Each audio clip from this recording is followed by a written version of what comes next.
The gun was already pressed against Levi Barker's temple when Ruby Maddox threw herself between him and the man who wanted him dead. "You pull that trigger, Cole Renner," she said, her voice carved from something harder than stone, "and I will burn every secret you've buried in this town to ash." The saloon had gone cemetery quiet, 20 men holding 20 breaths. Levi could feel the barrel of the revolver grazing his skin, could feel the hot whiskey stench of Cole Renner's rage radiating off him like a furnace. And all he could think, which was insane given the circumstances, was that Ruby Maddox had just stepped between him and death like it was nothing more than a mild inconvenience. "You don't know what you're protecting," Cole snarled. His eyes were wild, red-rimmed, the eyes of a man who had crossed some invisible line days ago and was only now understanding there was no road back. "I know exactly what I'm protecting," Ruby said. She didn't step back, she didn't flinch. "Step out of this saloon right now, Cole. Take your men. Go home and sleep off whatever hell has gotten into you." A long silence stretched across the room like a rope pulled too tight. Cole Renner lowered the gun. Not because he wanted to. Levi could see it in every muscle of the man's jaw, every rigid tendon in his neck. He lowered it because of her. Because everyone in Redemption Springs knew that Ruby Maddox did not bluff. The moment Cole and his 2 enforcers backed out through the swinging doors, the room exhaled. A glass clinked. Someone laughed nervously. And Levi Barker looked at the woman who had just saved his life, really looked at her for the first time and understood, in the quiet, terrifying way that only certain truths arrive, that he was already in serious trouble. He had only been in town since yesterday evening. He had only planned to stay one night. But life, as Levi Barker had learned many times over the long, hard miles of his writing years, had a way of making other plans for you. The trouble had started, as most trouble does, quietly. Levi had ridden into Redemption Springs on a Tuesday in early October of 1882, the sky above the Arizona Territory bruised orange and purple, the kind of sky that painters tried to capture and always got wrong. He was 29 years old, lean and weathered in the way that a man gets when he has spent the better part of a decade on horseback, and he was heading nowhere specific. That was the thing about being a drifter. You were always heading somewhere, and that somewhere was usually just the next town, the next meal, the next morning. He had no dark past in the dramatic sense, no blood on his hands, no law on his trail. What he had was simpler and somehow heavier. A family farm in eastern Texas that had gone under in the drought of 1877, a younger brother he had watched die of fever in a boarding house in Santa Fe the following year, and a quiet, persistent understanding that staying in one place too long meant watching the things you cared about disappear. It was easier not to care. It was easier to keep moving. Redemption Springs sat in a valley between 2 red rock ridges, the kind of town that had sprung up around a water source and a trading post, and then just kept growing out of stubbornness. It had a main street with a bank, a general store, a blacksmith, a church that needed painting, a telegraph office, and at the far end, the Maddox Saloon. The Maddox Saloon was not the grandest establishment Levi had ever walked into, but it was clean and the lamps were bright, and the smell of coffee competed fairly with the smell of whiskey, which he appreciated. He had tied his horse, a dark roan he called Mason, at the post out front, and walked in with the simple intention of getting a hot meal and maybe a room for the night. That was when he saw Ruby Maddox for the first time. She was standing behind the bar, writing something in a ledger, her dark hair pinned up in a practical knot that had mostly lost the battle with the evening. She was 26 years old, though she carried herself with the kind of easy authority that belonged to someone much older, and her face had the quality of sharp intelligence that some men found uncomfortable. She had the kind of brown eyes that noticed things not in a suspicious way, but in the way of a person who had learned that the world rewarded attention. Levi sat down at the bar and waited. Passing through, she asked, without looking up from her ledger. "Yes, ma'am." "Heading where?" "Tucson, eventually." Eventually is a long way. She closed the ledger and looked at him then, and he had the distinct sensation of being assessed in some thorough and efficient manner. "Steak and beans. I have cornbread if you want it." "All of that," he said. She called the order back through a door and then poured him a coffee without being asked, which told him she was perceptive. He wrapped his hands around the mug and let the warmth work into his knuckles, which had gone stiff from the cold ride. "You're Levi Barker," she said. He looked up sharply. "There was a man through here a few weeks ago," she explained, unconcerned by his reaction. "Frank Delano. Said a fellow named Levi Barker had done him a considerable favor in New Mexico. Described you well enough." She shrugged. "Small world out here." Levi relaxed.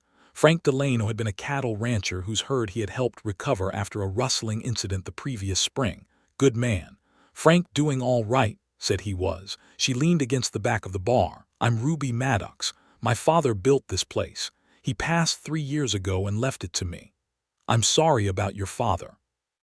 "Don't be.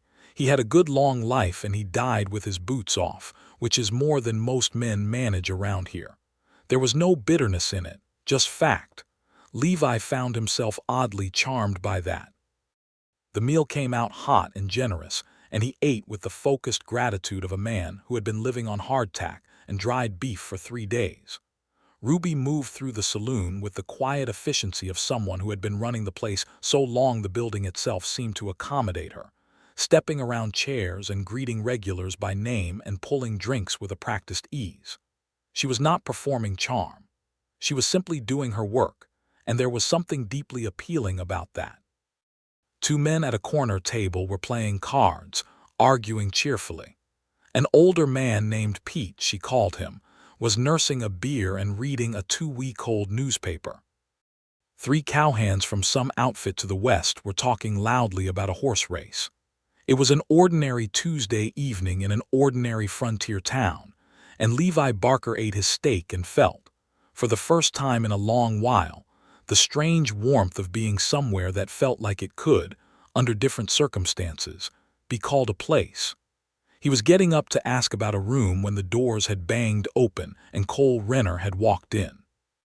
Cole Renner was a man who took up more space than his physical size warranted, the way certain men do when they have spent years being the most dangerous thing in any given room.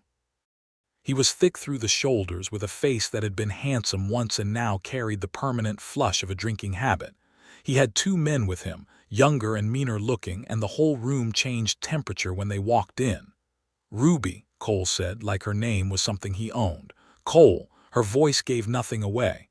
"I need to talk to you about the water rights. We've talked about the water rights. We're going to talk about them again." The thing about small frontier towns in 1882 was that water rights were not a minor subject. The springs that gave Redemption Springs its name were the lifeblood of everything within 20 miles. The Maddox property sat directly upstream of 3 cattle spreads, including Cole Renner's Double R Ranch, which was the largest operation in the valley. Ruby's father had held the water rights for decades, and Ruby had inherited them, and Cole Renner had spent the better part of the last 2 years trying to get them away from her. Levi had not known any of this at the time.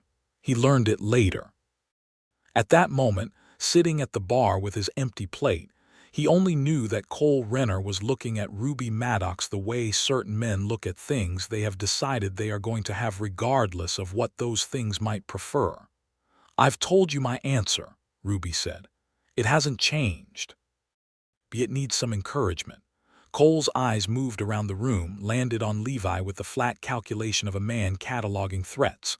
"Who's this?" "Customer," Ruby said. "Don't look like a customer, looks like trouble."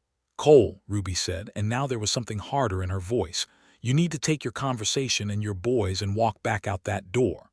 Cole had looked at her for a long moment, and then in a move that surprised everyone including himself, he had done exactly that.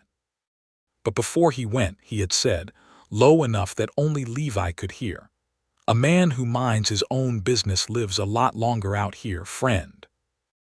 Levi had watched him go and then looked at Ruby, who was already moving down the bar to refill Pete's glass. "Does that happen often?" he asked. "Often enough." She set the bottle down. He won't do anything tonight. He likes to simmer before he boils. You don't seem worried. I've been dealing with Cole Renner since I was 16 years old. He's a bully with ambition and just enough legal knowledge to be annoying. She looked at Levi with those direct brown eyes. You can still have that room if you want. $1 a night includes breakfast. He had taken the room. He had told himself, lying in the narrow bed with the moonlight coming through the uneven curtains, that he would be gone by first light. He would ride south toward Tucson, or maybe swing west toward Yuma, or anywhere really that was not here. He was a drifter. That was what drifters did. But then morning came, and with it breakfast, and Ruby Maddox had cooked eggs and toast and poured coffee and sat across from him at the small table by the kitchen door because, she explained, she had already eaten, but the company was better than doing the accounts alone, and they had talked. They had talked for 2 hours.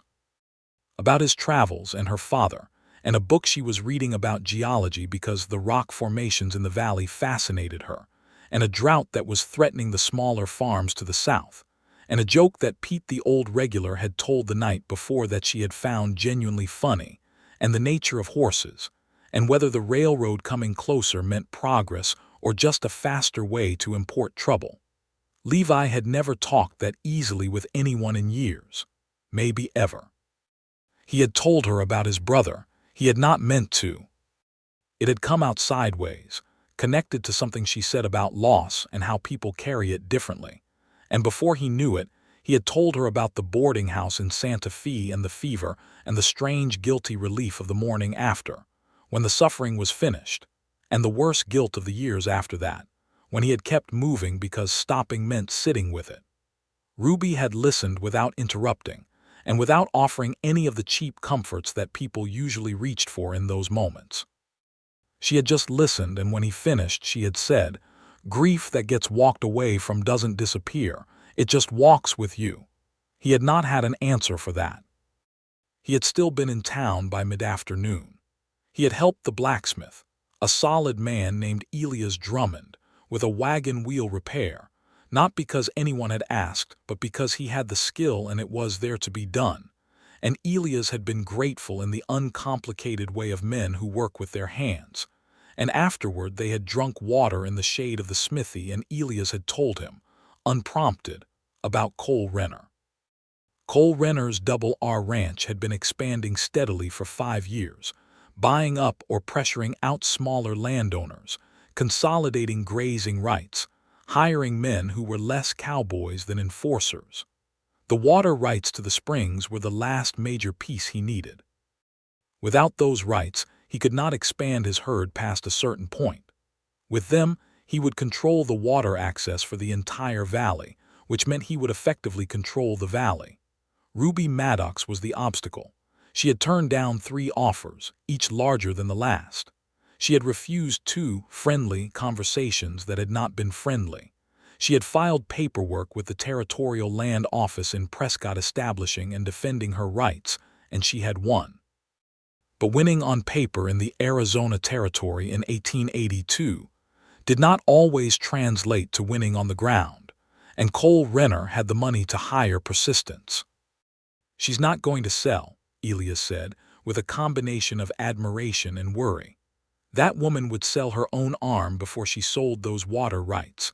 She knows what happens to this town if Cole controls the water. The small farms fold. The families leave. This whole valley becomes nothing but Double R cattle and Double R men." Levi had understood then the full weight of what Ruby was carrying. He had still been in town at sundown, and the reason he could give himself was that Mason had thrown a shoe and needed the blacksmith's attention, which was true.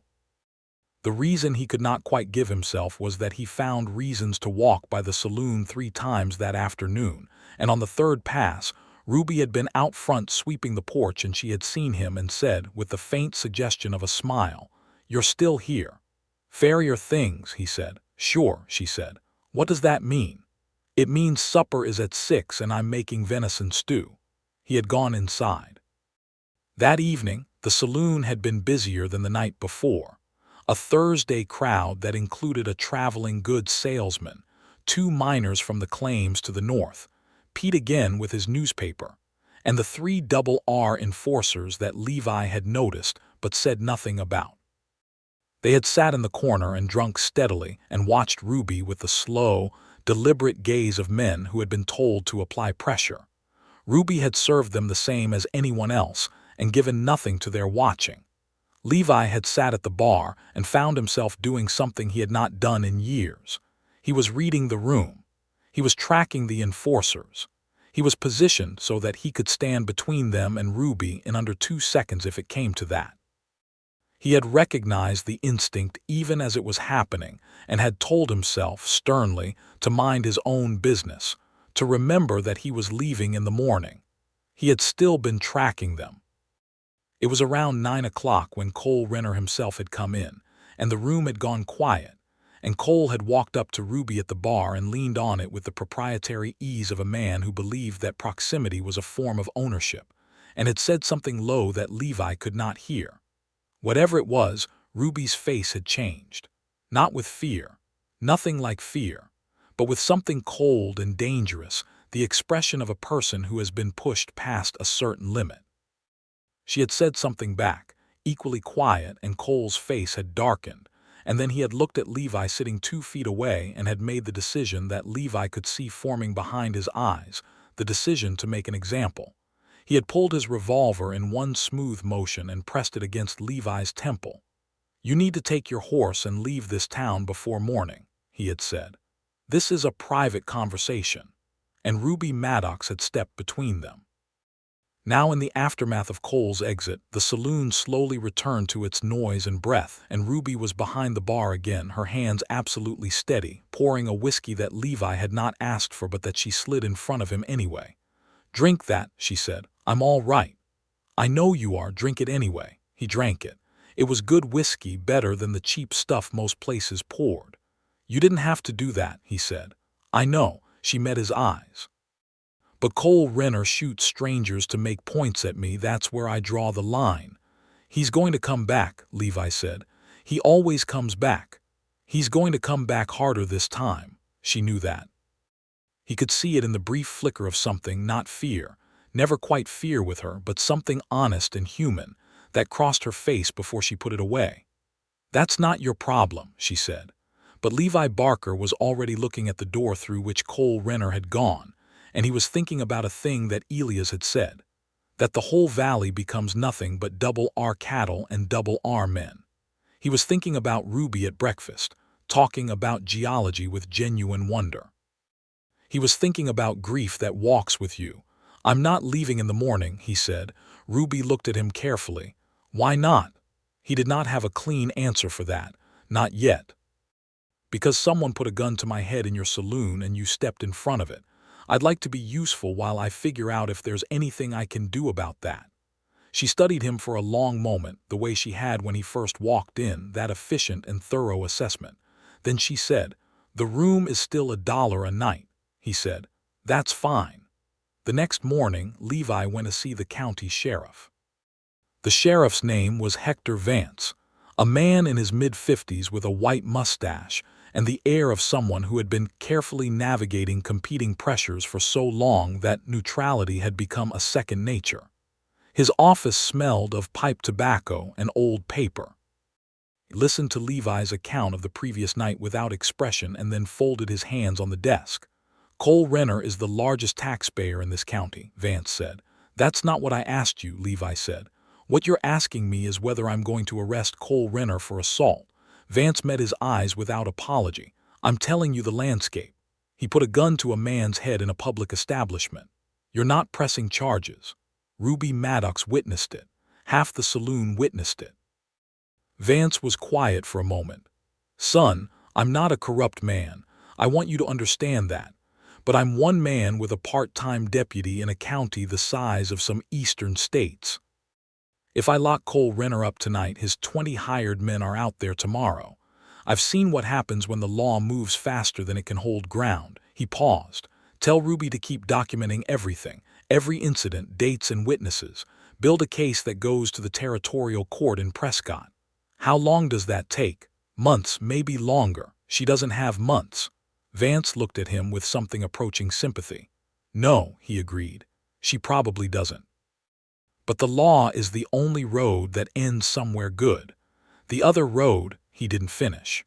Levi walked out into the morning sun and stood for a moment on the dusty street, thinking. He found Ruby in the storeroom behind the saloon taking inventory. She was working by the light of a lantern, counting bottles and making marks in a notebook, and she looked up when he came in with the expression of someone who had already decided not to ask how it went. Vance says document everything, he told her. He's been telling me that for a year and a half. He's not wrong about the legal path. He's not wrong, she agreed. But Cole Renner doesn't operate on legal time. He operates on pressure time. He squeezes until something gives. She set down the notebook. What he said to me last night, what I couldn't let you hear, was that he was going to challenge the water rights on the grounds that a woman alone cannot legally maintain the infrastructure. He has a lawyer in Tucson who says he can make the argument. Levi was quiet for a moment, parsing the cruelty of it. That argument won't hold in the territorial courts. No. But litigation is expensive, and while it's going on, he'll make my suppliers nervous, my regulars nervous, my whole operation nervous. She said it with steady clarity, the way someone talks about a disease they have already diagnosed. He's been doing it to the smaller farms for years. He doesn't need to win the lawsuit. He just needs the uncertainty to be more expensive than the alternative. Which is selling. Which is selling, she looked at him. What are you thinking? I'm thinking you need something more than a ledger and a hope. I have considered that option extensively, she said, with a dry edge that made him want to smile. The problem is that legal counsel costs money, and while my business is steady, it doesn't absorb a prolonged legal fight and Cole's interference campaign simultaneously. What if you had help? She looked at him carefully again, that same assessing gaze. You mean you? I know something about land rights cases. My father fought a water rights dispute back in Texas before the drought took the farm. I sat through those hearings. I understand what documents matter, what precedents exist. He paused. I'm not a lawyer, but I know enough to help you organize a case that a real lawyer can execute faster, which cuts the cost. Ruby Maddox was quiet for a long moment. The lantern light moved on her face. Outside, somewhere down the street, a horse was being shod and the steady ring of metal on metal came through the walls. Why would you do this? She asked. And it was a real question with no suspicion in it, just genuine curiosity. You're a stranger passing through. This isn't your fight. Levi thought about that. He thought about the truth of it, which was complicated and not entirely sorted in his own mind. He thought about how to say what was true without saying too much too soon. I've been passing through things my whole adult life, he said. Towns, situations, other people's problems. I've gotten very good at it. But I think, he stopped, looked for the honest words, I think I've been mistaking movement for living. And this is the first place I've stopped long enough to notice the difference. Ruby looked at him for a long moment. Then she said very quietly, that's an honest answer. I'm trying to be. She picked up her notebook. All right, Levi Barker. You can help with the documents, but I need you to understand something first. She met his eyes. I am not selling. Not for any amount of money, not under any amount of pressure. Those water rights are not just mine, they are this valley's. I will fight for them as long as I can breathe. If you're going to stay, you need to know what you're staying for. I know, he said. And standing there in the dim storeroom, with the morning coming through the cracks in the boards and the smell of sawdust and old wood around them, Levi Barker felt something shift in his chest, something that had been locked down for so long he had stopped believing it was there. It was the feeling of caring about the outcome of something, the feeling of being in the right place. He did not say any of that. It was too soon and too much, and besides, he was not a man who had practiced saying such things. But he felt it, and it was real. In the days that followed, they worked. Levi spread Ruby's documents across the table in the back room, land grant records, water use agreements, her father's original deed, correspondence with the territorial land office, and began the patient work of constructing a legal narrative. He had a good mind for this kind of thing, which surprised Ruby and which he could see surprised her, though she was too polite to say so outright. He organized the precedents, drafted a timeline of Cole Renner's interference, cataloged every incident with dates and potential witnesses, and wrote a summary document that a real attorney in Prescott could use to move quickly. At the same time, he began doing what needed doing around the saloon. Not because she asked, but because there was a back fence that needed mending, and a roof section that was going to be a problem when the winter rains came, and a cistern that had developed a slow leak. And these were things he knew how to fix. Elias the blacksmith helped on the heavier work, and Pete, who turned out to have been a skilled carpenter before arthritis took his precision, came around 2 afternoons and contributed more than his newspaper habit suggested. Ruby noticed all of it. He could see her noticing. She did not make a fuss about it, which he appreciated. She was not a woman who performed gratitude. She simply added it to her understanding of a person. But twice he caught her watching him work with an expression that she put away quickly when he looked up. And once she brought him water on a hot afternoon and stood there a moment too long before remembering something she needed to do inside. In the evenings, when the saloon closed and the last customers had gone home and Pete had finally folded his newspaper, Ruby and Levi sat at the bar with coffee or sometimes something stronger and talked. These conversations were the part of the days that Levi found himself looking forward to in a way that made him both glad and nervous. Ruby talked about her father and the early days of the saloon, about the way the town had changed, about her own loneliness, which she named without drama, the way she named most things, and about what she wanted the future to look like. "I want to expand the kitchen," she said one night. "Put in real dining tables. Turn this into a proper eating establishment as much as a drinking one. Families could come." She paused. "There are families in this valley who haven't sat down at a table that wasn't their own in years. People need places to be together." "That's a good idea," Levi said. "I know it is." She smiled a little. "I have a lot of good ideas. I just need about 40 more hours in the day." "What else?" She turned her coffee cup. "I want a garden. My father's house behind the saloon has good ground. I want to grow things. Not just for the kitchen, though that's practical. I want to grow things." She glanced at him, a slight self-consciousness that he rarely saw in her. "That probably sounds simple for someone who's traveled as much as you have." "It sounds like exactly the right idea," he said, and he meant it in a way that went past the words. She looked at him then, and the moment stretched, and Levi felt the pull of it like a current, something warm and insistent running between them that had been building since breakfast on that second morning, since grief that gets walked away from doesn't disappear, since the lantern light in the storeroom. He held himself carefully still. Ruby looked back at her coffee. "You're nothing like what I would have expected," she said. "What did you expect?" "A drifter passing through, someone I'd feed and then forget." "And now," she was quiet for a moment, "now I'm a little worried I won't forget." It was not a declaration, it was not an invitation. It was just honest, the way she was always honest, and it lodged itself in Levi's chest with a precision he was not prepared for. "Ruby," he said. "Don't," she said, not unkindly. "Not yet. There are too many moving parts. Cole is going to come back with something and we need to be ready, and I can't." She paused. "I need to keep my head clear." He understood, or he was trying to. "Okay," he said. "Okay," she agreed, and she smiled at him, tired and warm and true. Cole Renner came back, as promised, 3 days later. It was not in the saloon this time. It was at the land office, where Levi had accompanied Ruby to file an updated declaration of water rights maintenance along with the documentation they had prepared. They came out to find Cole and 4 of his men waiting on the street. Cole did not reach for his gun. He was smarter than that in daylight on a public street. Instead, he said, with the kind of smile that did not reach his eyes, "Ruby, and your new assistant. I've had my lawyer in Tucson look at your filings." "I'm sure you have," Ruby said. He found some interesting gaps in the maintenance records. Specifically, The cistern on the upper property hasn't had documented maintenance in 3 years.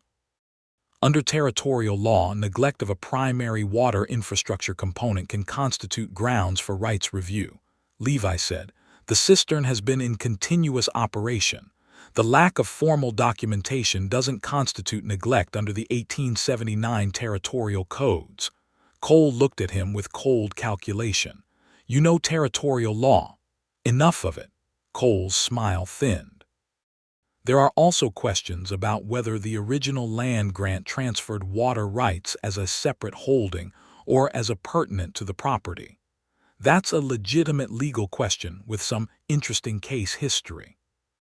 The 1871 Maddox grant specifies water rights as an independent holding with separate conveyance conditions, Levi said, which means they don't automatically transfer with the land and can't be challenged as a land use question.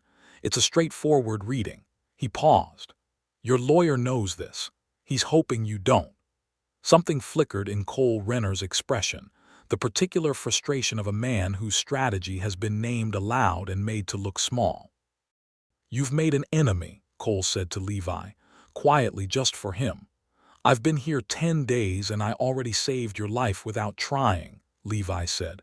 You put a gun to my head in front of witnesses. I'd say the math already favored me. Cole's jaw tight. He looked at Ruby. This isn't done. It never is with you, Ruby said pleasantly. Have a safe ride home, Cole. They walked back down the street together without hurrying, and it was only when they had turned the corner that Ruby let out a slow breath. The cistern documentation gap, she said. We'll fix it. I'll write up a maintenance history with Elias. He helped fix the cistern leak. He's a witness. We date it correctly and notarize it through the land office. Will that hold? It'll hold, she nodded, working through it. Then, after a moment, you told him his own lawyer was deceiving him. I did. That was risky. A man like Cole doesn't like being embarrassed. A man like Cole reads patience as weakness, Levi said. I wanted him to understand that the legal route is going to cost him more than it costs you. He's used to people who can't afford to fight. He needs to understand you can. Ruby was quiet for a moment, walking beside him in the afternoon sun. Then she said, you know, most men who understand land law and territorial codes and conveyance conditions are not generally riding alone through the territory with a roan horse and no fixed address. He almost smiled.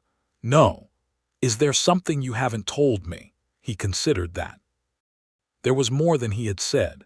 There was the year he had spent working for a land title company in New Mexico after his brother died, processing claims and learning the legal infrastructure of property rights. Before the desk work had felt like a kind of suffocation, and he had saddled Mason and ridden away. But it was not a dark secret. It was just a piece of his life he hadn't gotten to yet. He told her. All of it, the land title work, the reasons he had left, the way he had been riding since then as if motion itself was a substitute for direction. She listened, as she always did, without interrupting. So you have skills, she said when he finished. Actual, specific, relevant skills. And you've been using them to not use them, he said. Why? The honest answer came slowly, like something being pulled up from a well. Because every time I put down roots, every time I invested in something lasting, it got taken. The farm, my brother, I stopped trusting permanence. He paused. That probably sounds like an excuse. It sounds like damage that hasn't finished healing, Ruby said, gently but without flinching from it. That's different from an excuse. He looked at her. The afternoon light was full on her face, and she was squinting slightly into the sun, and she was the most real person he had met in years. In the particular way that realness means a person's internal and external selves are aligned, not performing, just being. Ruby, he said. She stopped walking and looked at him. I know you said not yet, he said, and I understand why, but I want to say something before another emergency prevents it. He paused, finding the words that were true without being too much. I have been trying to talk myself out of caring about this place and about you since approximately the second morning here. I have not been successful. I think you should know that. Ruby Maddox looked at him for a long, charged moment. The street was quiet around them. Somewhere a door banged. A horse shook its head at a hitching post. The world continued being ordinary while something entirely extraordinary was happening in the small space between them. "I have been doing the same thing," she said, "for approximately the same amount of time. And I'm not a woman who runs from things that are real." She held his gaze. "But I need you to answer something honestly." "All right. Are you going to leave?" It was the right question. It was the exact question. He felt it in his chest like a hand closing around something important. "I don't know how to promise things I haven't tested yet," he said. "What I can tell you honestly is that I have not thought once about leaving in the last 10 days. That's the first time that's been true of any place in 9 years." He paused. "I would like the opportunity to find out what that means." Ruby studied him, and he watched her make some careful internal decision that was the kind of decision a person makes when they have been alone in the right direction for long enough that they have learned to trust their own judgment. "All right," she said. "I would like that too." She did not take his hand. They were standing in the middle of a public street in a small town in 1882, and she was a woman who ran a business and had a reputation to maintain. But she smiled at him, a real smile, unhurried and warm, and it was one of the most quietly powerful things Levi Barker had ever experienced. The legal filing went to Prescott the following week, carried by a reliable writer and addressed to an attorney named Caleb Morrison, whom Ruby had corresponded with before, and who had a reputation for frontier property cases. Levi had done the bulk of the preparation, but Ruby had signed everything and written the cover letter herself, and she had also enclosed, at Levi's suggestion, a note to the territorial land supervisor documenting Cole Renner's pattern of harassment with dates and witnesses. It was, as these things go, a long shot. Territorial courts moved slowly. But it was also well constructed, and Morrison wrote back within 2 weeks, which itself was remarkable to say that the case was solid and that he would file the formal defense brief within 30 days. He also noted that Cole Renner's attorney had filed a competing challenge as expected, but that the 1871 grant language was clear and that the challenge would likely fail on its face. This was good news, but it was also the kind of news that landed differently in a frontier valley than it did on paper in Prescott, because Cole Renner did not receive it well. His response was indirect, as bullies who are losing on paper often become. Small things began happening. Ruby's regular beer supplier from Tucson sent word that his next shipment would be delayed, with vague reasons.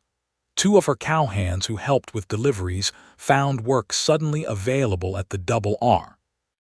A rumor circulated, and nobody could trace its origin, that the Maddox water rights case might affect neighboring property values, which made some of the smaller farmers nervous in ways that had nothing to do with the legal reality. These were pressure tactics. Levi recognized them. He went to each of the small farmers in turn, over the course of a week, riding out with Ruby on several occasions. They explained the legal situation clearly and accurately. They answered questions. They were patient with anxiety and honest about the risks. One afternoon, they spent 3 hours at the kitchen table of a family named the Garcias, a Mexican-American family who had farmed the valley for longer than any white settler, and Ruby listened to Mrs. Garcia's fears about the water access and held her hands and said things that Levi watched transform the conversation from a meeting about legal strategy into something human and true. Riding back that evening, Levi said, "You're extraordinary, do you know that?" Ruby looked at him sideways. "I'm practical. You spent 3 hours making someone feel safe enough to trust the process. That's not practical. That's," he looked for the word, "it's grace." She was quiet for a moment, the horses walking easy in the cooling evening air. The valley was beautiful in that light, the red rock ridges going dark orange and the sky going deep blue above them, and the smell of the desert was clean and dry and somehow alive. "My father always said," she finally offered, "that a town is just people, not buildings or rights or legal documents. People, you keep the people connected and the rest follows." He sounds like he was a remarkable man. He was. She paused. He would have liked you. The simplicity of it hit Levi somewhere soft. I would have liked to know him, he said. They rode in comfortable silence for a while, and it was the kind of silence that only exists between people who have moved past the need to fill space with words. The crisis, when it came, arrived on a wet November morning with cold rain coming in from the north. Levi was in the stable checking on Mason when he heard the sound fast hoofbeats, more than one horse. Coming into town from the direction of the Double R, he came out into the drizzle to see 3 of Cole Renner's men riding hard up the main street, and a 4th figure riding slightly ahead of them, which it took him a moment to identify as Ruby. She had been riding out to check on the upper spring cistern, alone, which was something he had asked her not to do for exactly this kind of reason. But Ruby Maddox was not in the habit of seeking permission. The men were not threatening her physically. Not yet. They were riding alongside and behind her in the specific geometry of men who have been told to contain rather than harm, to make a point about access rather than cause injury. Their job was intimidation, and they were doing it. Levi crossed the street in 7 steps, put himself in the road in front of the lead horse. The rider pulled up short. "Get out of the road. Where are you bringing her? This is Double R business." Ruby had reined in her horse and turned it to face them. Her face was composed, but there was a tightness around her eyes that told him she had been afraid on the ride-in, even if she was not afraid now. "They found me at the cistern," she said. "Told me the upper spring is now under a temporary injunction obtained in county court this morning." "That's not possible," Levi said. "Renner's lawyer moved fast," she said. "Vance has a copy of the injunction. It's real." He looked at the lead rider. "Under what grounds? That's not your business." "Miss Maddox, is it your business?" Levi said, his voice even. "To the riders, you've delivered your message, you can go. Our orders are." "Your orders were to bring her back to town, which is done. Unless your orders also include standing in the rain arguing with me, in which case I'm happy to continue." He held the man's gaze with the particular stillness that sometimes works better than a raised voice. "Go back to the Double R." The rider looked at his companions, made some calculation, and rode on. Ruby watched them go and then looked at Levi with an expression that was complicated, grateful, and irritated in roughly equal measure. "I could have handled that." "I know you could have," he said. "How do you feel?" She looked at him and the irritation softened a little. "Cold," she said, "and angry." She looked down at her hands on the reins. "He's not going to stop." "No, but he's overreached." Levi looked at the direction the men had gone. "An injunction obtained in county court by a judge who is friendly to the biggest taxpayer in the county. Morrison is going to shred that in territorial court. Renner just handed us evidence that he's operating outside proper legal channels. That's the kind of thing that shifts cases." "Levi," she looked at him. "He's not just going to stop because the legal case is going badly for him. Men like Cole, they have a certain point where the legal game and the other game start running at the same time." He understood what she was not quite saying. "You think he's going to do something outside the courts? I think he's running out of legal options and he knows it, and he has 20 hired men who didn't come cheap and who need to justify their costs somehow." She paused. "I'm not frightened of him, but I'm not naive about him either." "What do you need?" he asked. She looked at him steadily. "I need to know that what's happening between us isn't going to make you do something reckless. Because if you get yourself hurt or killed trying to defend me through force, that's not," she stopped, her voice going careful, "that's not something I could absorb." The raw honesty of it stopped him. She was telling him she cared about him. She was telling him the depth of it. She was doing it in the most direct and least decorated way possible in the rain on horseback in the middle of a street, and it was the most moving thing anyone had said to him in years. "I'm not going to do anything reckless," he said. "I promise you that." She held his gaze for a moment, rain dripping from the brim of her hat. Then she nodded. "All right," she said. "Let's go look at this injunction." The injunction, as Levi had predicted, was legally fragile. It had been issued by a county judge named Fletcher, who had a complicated financial relationship with the Double R that Ruby's documentation had already noted. It cited a specific provision of territorial water code that had been superseded by an 1880 amendment, a point so clear that Levi read the document twice to make sure he was not missing something.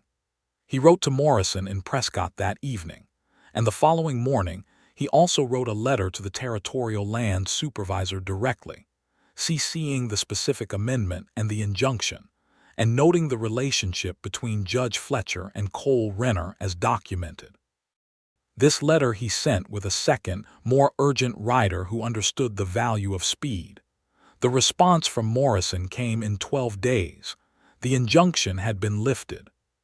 Furthermore, Morrison had brought the pattern of harassment, the documented incidents, the false injunction, the interference with suppliers and employees, to the attention of the Territorial Attorney General's office as a pattern of fraudulent interference with property rights. An investigation had been opened. When Ruby read that letter, standing at the bar with the midday light coming through the window, she set it down on the counter and was very still for a moment. Then she looked at Levi and said, "It's going to be okay." It was not a question. It was not wishful thinking.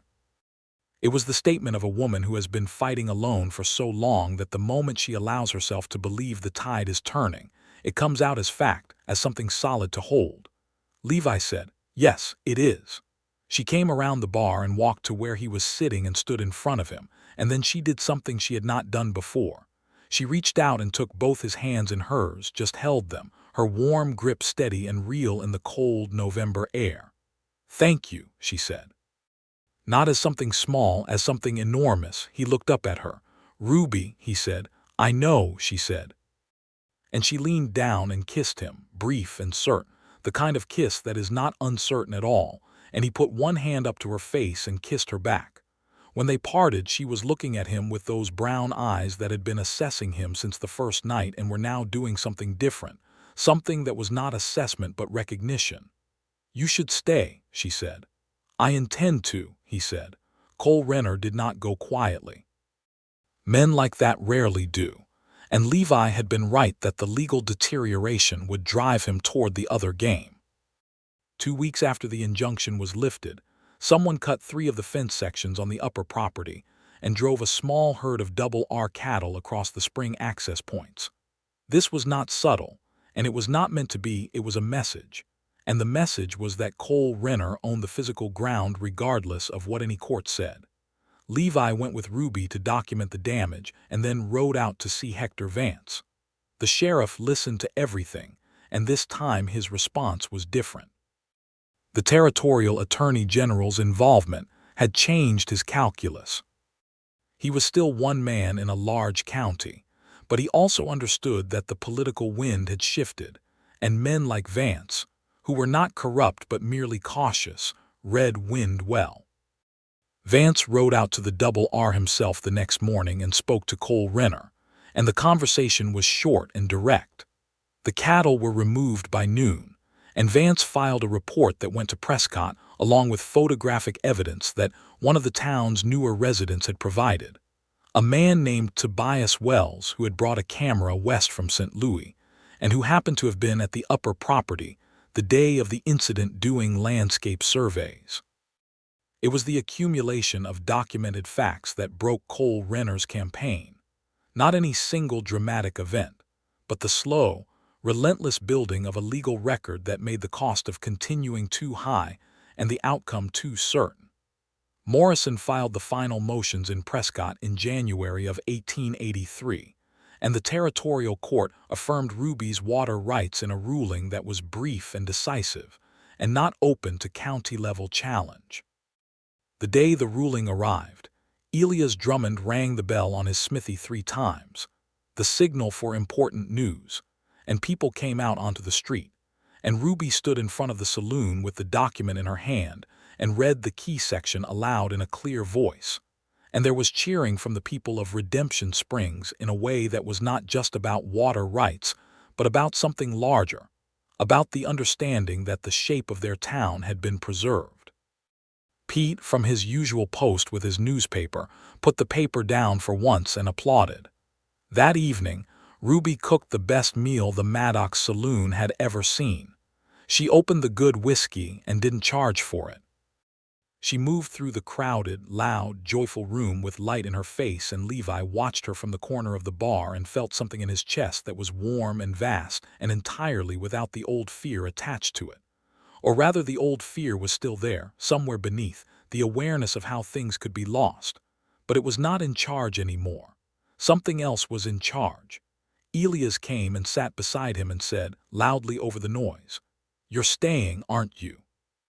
Levi looked at Ruby, who had just made someone laugh with something she said, and was now pouring drinks with that practiced ease. "Yes," he said. Elias nodded, satisfied, as if this confirmed something he had already decided. "Good," he said. "This town could use a man who knows the law, and she could use," he paused, looking for the right words, "a partner. Not someone who needs taking care of and not someone trying to take over, someone who stands beside." "I know," Levi said. Cole Renner, in the aftermath of the ruling, was a diminished figure. The Territorial Attorney General's investigation had brought uncomfortable scrutiny to several of his business practices, and two of his larger financial backers had quietly pulled back. He did not leave the valley. The Double R was still a functioning ranch, and he was not the kind of man to simply vanish. But he became smaller in the way that bullies always become smaller when the world stops accommodating them.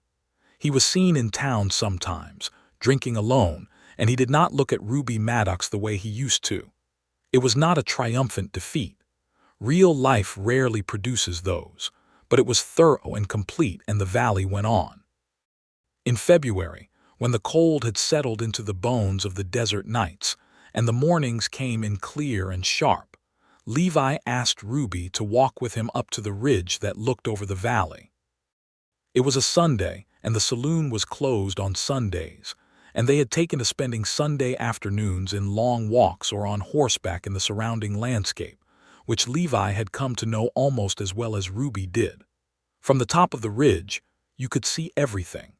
The valley floor with its patchwork of small farms and grazing land, the town with its main street, and the spire of the church catching the afternoon light. The springs, which were invisible from here but whose presence you could read in the particular green of the vegetation below. The Double R spread to the east, smaller looking from up here than it was on the ground. The rock formations that Ruby could name and describe with geological precision, which she had been teaching him on their walks. It was very beautiful. Levi had ridden through beautiful country from Texas to California and back again, and he had seen many things, but standing on this particular ridge with this particular woman beside him, it was the most beautiful he could remember feeling rather than just seeing. He turned to face her. Ruby was looking out over the valley, her hat in her hand, the winter wind moving her hair. There was a particular quality to her face in that moment, not happiness exactly, though she was happy, but completeness. The expression of someone standing exactly where they belong. "I want to ask you something," he said. She turned to look at him, reading his expression, and her own became very still in a way that was not guarded but simply attentive. "I know what I said about not knowing how to promise things I haven't tested," he said. "I've been testing it now for 4 months, and the answer to everything I was afraid of is the same." He paused. "I am not afraid of staying. I am not afraid of roots. I am not afraid of what it means to build something here. With you." He looked at her, holding nothing back. "I love you, Ruby. I would like to marry you if you'll have me. Not because you need anything, you don't. You are the most capable person I have ever met, and you were managing your world beautifully before I arrived. But because I want to stand beside you for the rest of my life, and I want that more than I have ever wanted anything." Ruby Maddox looked at him for a long moment in which the wind moved between them and the valley spread below them, and somewhere far down, a crow called once and was quiet. Then she said, "Levi Barker." And the way she said his name, like it was something she had decided was hers, made his heart turn over completely. "Yes," he managed. "I love you too," she said, clear and unhurried. "And yes, I will marry you." He kissed her on the ridge with the valley below them and the winter sky enormous above, and it was the most right thing he had ever done in his life. which was a feeling he had stopped believing was available to him, and that made it mean even more. They married in April of 1883, in the church on the main street that had finally gotten its painting done over the winter, courtesy of a community effort that Ruby had organized. It was a small ceremony in the sense of not being elaborate, but the pews were full, because everyone in Redemption Springs had an investment in this particular event. Elia stood up for Levi. Mrs. Garcia, whose family had become genuine friends over the months of the water rights fight, stood up for Ruby. Pete was in the front row with what appeared to be a clean shirt, which was remarked upon quietly by several people. Ruby wore a dress that had been her mother's, altered to fit her own frame, the color of winter cream, and she walked herself down the aisle, which was appropriate and right, and she looked at Levi standing at the front of the church with an expression on her face that he intended to spend the rest of his life deserving. The words they said were the old words, traditional and worn smooth by generations of use, and they meant exactly what they meant when they were new. That evening, the saloon became the wedding celebration, and it went on until midnight and was, by consensus, the best party Redemption Springs had seen in living memory. Levi had, in the previous months, moved his few belongings from the single room upstairs into the living quarters behind the saloon that Ruby occupied, and the strangeness of having a fixed address, a place that was definitively his, had resolved itself into something entirely natural.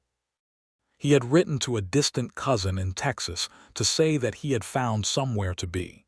The cousin wrote back that this was the best news of the decade. In the summer of that year, they began the expansion Ruby had always wanted. The kitchen grew, new dining tables came in from Tucson, and by August, the Maddox saloon had a dining room that served proper meals and attracted families on Sunday afternoons and became, as Ruby had predicted, a place where people could be together. Levi handled the construction management and the accounts, applied for a provisional business license that formalized the expansion, and discovered that he had an aptitude for the practical side of running an establishment that he had never had occasion to develop before. He also took on, informally, the role that Redemption Springs needed but hadn't known it needed, someone with legal knowledge who could help the smaller farmers and families navigate the increasingly complex territorial regulations that came with the territory's growth toward statehood. He helped the Garcias resolve a boundary dispute. He helped a young couple named Whitfield file their homestead claim properly. He helped Pete, whose real name turned out to be Peter Aldous Carver, and who had been avoiding a tax situation from before his time in the valley, clear up the paperwork in a way that cost him only money and not freedom. He charged very little for this work, sometimes nothing, and Ruby never once suggested he charge more, which was one of the many ways she showed him she understood who he was. In October, a year after he had first ridden into Redemption Springs on a bruised sky evening with a roan horse and no fixed destination, Ruby told him she was pregnant. He had been in the kitchen tasting something she was testing for the new menu, and she said it simply and directly in the way she said everything, and he set down the spoon and looked at her and felt something move in him that had no word adequate to it. "A baby," he said. "In the spring," she said, watching him. He crossed the kitchen and took her face in both his hands and kissed her forehead and said, "Thank you," which made no grammatical sense as a response to the news and was absolutely the right thing to say. She laughed, surprised, and then leaned against his chest, and he held her, and the kitchen was warm around them, and the evening was coming in through the window over the counter. The winter that year was harder than the previous one, with snowfall in January that surprised the valley and brought everyone to their doors. Levi kept the saloon's wood supply maintained and helped several neighbors with rooftop snow loads. And Ruby, whose energy was not diminished by the pregnancy so much as redirected, organized a system of mutual aid among the town families that made sure no one was cold or hungry, which was not a small thing and was entirely characteristic of her. Their son was born in late March of 1884, when the desert was beginning its first tentative green, and the morning smelled of rain and rock. Ruby was in labor for 12 hours, attended by the town's doctor, a quiet man named Hargreaves who had come out from Virginia and stayed, and by Mrs. Garcia, who had attended more births than the doctor, and whose presence Ruby had specifically requested. Levi sat outside the bedroom door for most of those 12 hours in a condition that could only be described as barely held together, which was not a state he had much experience with, and which confirmed for him that loving someone this deeply was not always comfortable. When Hargreaves opened the door and said, "A boy, and both of them are fine," Levi stood up so fast he nearly knocked the lamp from the wall. The boy was red and furious and perfect. They named him Thomas James Barker Thomas for Ruby's father, James for Levi's brother, and from the first moment Ruby placed him in Levi's arms. Something in Levi that had been broken since Santa Fe in 1878 repaired itself quietly, and finally, the seasons turned. The town grew. The railroad came through to a town 15 miles south, which meant better supply lines and more travelers passing through, some of whom stayed. The Maddox dining room acquired a small regional reputation for good food, and became busier than Ruby had imagined when she had described her vision on a November evening the year before. Thomas grew into a sturdy, curious boy who had his mother's eyes and his father's tendency to notice things that needed doing, and who by the age of 2 had assigned himself the job of providing detailed commentary on everything that occurred in the saloon during business hours, which was not always convenient, but was very difficult to discourage, because he was also almost impossibly charming. Cole Renner's Double R Ranch was sold in 1885 to a cattle consortium out of Denver. Cole himself left the territory, and the last anyone heard he was in California, which was a sufficiently large place to absorb him. The water rights remained with Ruby, uncontested. In the spring of 1886, Ruby told Levi she was pregnant again. This time he did not drop anything. Their second child, a girl they named Clara Rose Barker, arrived in November, small and dark-haired, and so alert from the first week that Hargreaves remarked she seemed to be conducting a thorough assessment of her situation, which Ruby said ran in the family. Levi, who was 33 now and had lived in Redemption Springs for 4 years, and had not once thought about leaving except in the abstract sense of thinking about other places the way you remember a dream, came home one evening from a meeting at the land office to find Ruby in the garden behind the house. She had planted it the previous spring, the garden she had described on that long-ago November evening, the thing she wanted not only for the kitchen but for the pure desire to grow things, and it was in its second year now, ambitious with vegetables, and a determined climbing rose along the south fence. She was kneeling in the dirt with her hands, and Thomas was beside her with a small trowel, engaged in excavation of unclear purpose, and Clara was in a basket in the afternoon shade, watching the leaves of the rose move in the wind with the focused attention she brought to everything.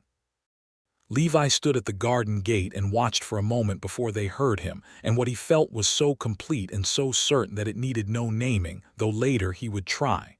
Ruby looked up and saw him and smiled.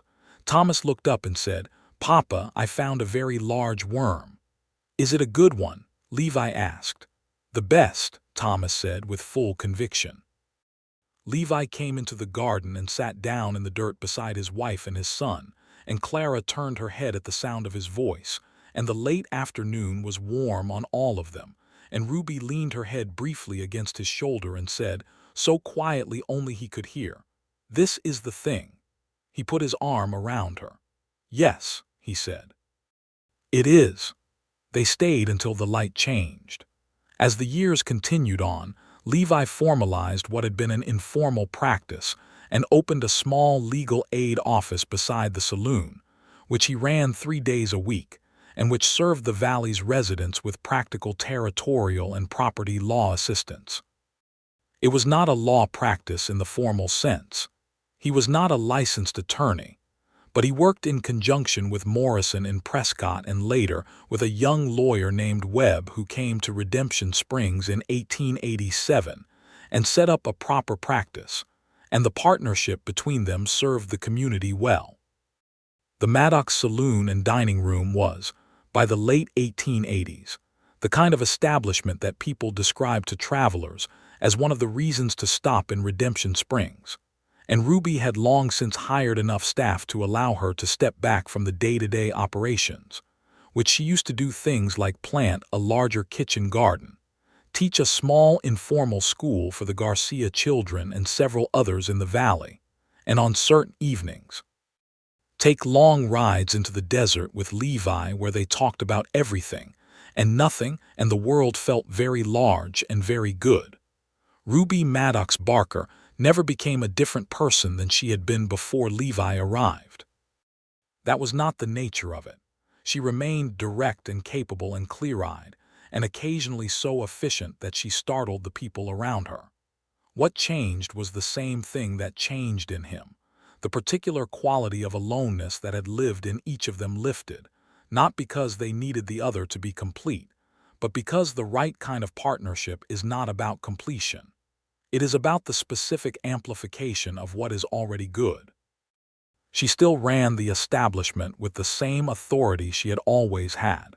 She still made decisions without consulting anyone when decisions needed to be made. She still read voraciously and had opinions about geology and kept meticulous accounts, and could stop a room with the particular quality of her attention. She did all of this as Ruby Maddox Barker, who had a husband and children and a garden, and a community that had been worth fighting for, and who had decided, on a high rocky ridge above a valley in the Arizona territory, that the man standing beside her was worth the risk of trusting. Levi, for his part, had become what he was always capable of being, and had only needed a reason to be, someone who stood somewhere. Not just geographically, though that too. He was 40 years old and had not slept anywhere but Redemption Springs for 11 years and had no desire to change that. But someone who stood for things, for the legal rights of people who couldn't fight alone, for the water table of a valley, for the continuity of a community, for the particular look on a particular woman's face when something went right. Thomas, at 10, was old enough to be opinionated about everything and useful about a surprising number of things. He could shoe a horse and had opinions about mining law, and was teaching his 5-year-old sister to read, a project he undertook with a seriousness that Ruby found deeply amusing. He wanted to be, he had announced the previous summer, a judge. Levi and Ruby had exchanged a look over his head that was composed of equal parts pride and laughter. Clara, for her part, had announced at 5 that she wanted to be a farmer, which she had apparently derived from several seasons watching the garden with the focused attention she brought to everything, and which had provoked Thomas to say, with the magnificent certainty of older siblings everywhere, that farming was not a profession. Clara had looked at him with their mother's exact expression of polite assessment and said nothing, which was somehow the most devastating possible response. The springs that gave the town its name continued, as they always had, to feed the valley. The water rights stayed with the family, and eventually with the Town Water Association that Ruby organized and chaired, which formalized the shared stewardship of the resource in a way that made Cole Renner's old ambitions seem, from the distance of years, both more dangerous and more ordinary. Just one man's greed meeting one woman's refusal to bend. On a Tuesday evening in October of 1893, exactly 11 years after Levi Barker had first ridden into Redemption Springs on a roan horse with no particular destination, Ruby found him on the porch of the house behind the saloon, sitting in the chair he had built the previous winter, watching the last of the sun go off the red rock ridge to the west. She brought 2 cups of coffee and sat beside him, and they watched the light change the way they had been watching light change together for more than a decade, with the comfortable silence that is the best possible evidence of a thing well built. "Do you know what I was thinking about?" he said. "Tell me." "The first morning. Breakfast. You sat down with your coffee because the company was better than doing the accounts alone." She smiled into her cup. "I was being forward. I know, I liked it. You were trying very hard not to like anything about this place. I was failing completely." He looked over at her. The dusk light was on her face, and she was 40 years old and the most beautiful thing he had ever seen. Not in spite of the years, but because of them, because every year was something they had been through together, and it showed in the best way. "I think about those first few days sometimes. The version of me that almost rode out." "He wouldn't have gotten far," Ruby said. "No, no." She was certain about it, the way she was certain about most things she had thought through. "You were already staying when you decided to leave. I could see it." He looked at her. "You could see it." "You kept finding reasons," she said, with a lightness that was also perfectly serious. "A loose shoe, an interesting conversation, a fence that needed fixing. You were building an argument with yourself." "And you were helping," he said. "Of course I was," she said simply. He laughed, really laughed, and she smiled at him over her cup. And the evening came in around them, cool and quiet, carrying the smell of the desert and the garden and the faint sound of voices from the saloon where their life went on without them for a few hours. Mason, the roan horse, had died of old age 3 years prior, which had been a grief Levi had not been prepared for, and he had buried him in the corner of the back field, and Ruby had stood with him while he did it without saying anything, which was the right thing. He had a new horse now. A gray gelding Thomas had named Argument on the grounds that the horse had opinions about everything, and Mason's memory was good. In the morning, there would be accounts to review, and Webb had a land case he needed Levi's input on, and Clara needed new boots, and there was a roof section on the dining room addition that was worth looking at before the winter rains. There was always the next thing, the practical forward motion of a life being lived.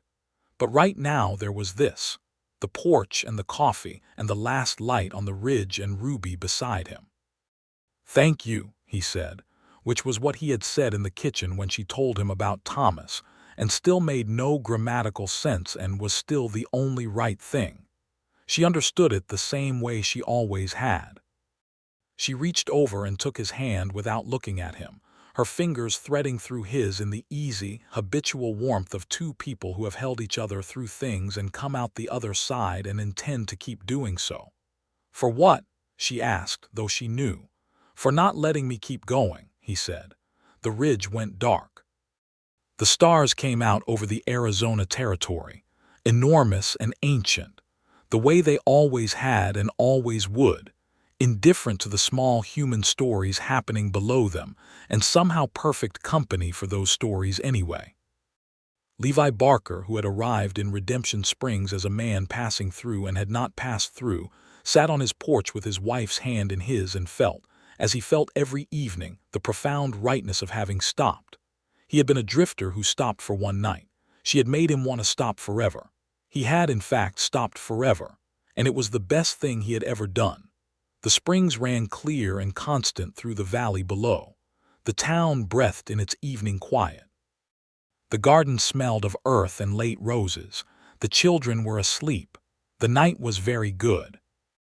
And Levi Barker, who had been looking for somewhere without knowing it for 9 long years, sat in the place he had found and held the hand of the person who had made him understand what he was looking for, and was at last entirely home.